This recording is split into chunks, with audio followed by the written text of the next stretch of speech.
As you know better than anyone else, cost of living's the big issue. Will be right up to the next election, whether it be this year or next year. 3.75% increase to the minimum wage today. Millions of Australians will get that pay rise, but it is those people on lower salaries. What do you make of that decision today? Oh, well, look, I think that the Fair Work Commission was always going to give an increase. It's just about the $1 an hour that Anthony Albanese, held up during the election campaign. A dollar coin, by the way, he lost in question time today. He couldn't find it in his drawer.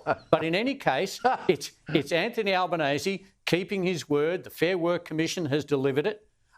It's just above inflation.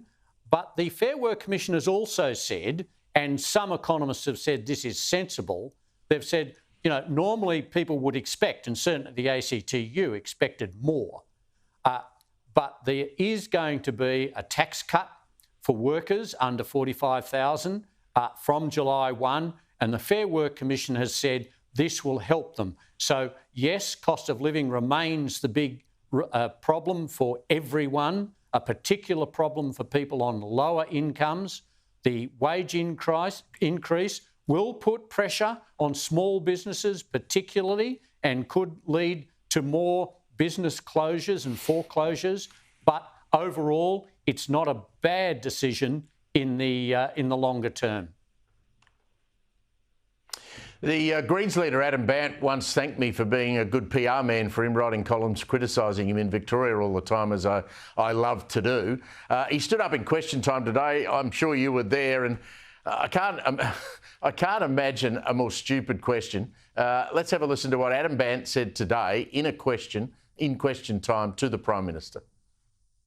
Will you join us in condemning Donald Trump and commit to a full review of Australia's relationship with the US? Prime Minister, will you join us in condemning Donald Trump and commit to a full review of Australia's relationship with the United States if this dangerous man is elected president? Will you commit to a full review of Australia's relationship with the United States if candidate Donald Trump is elected president?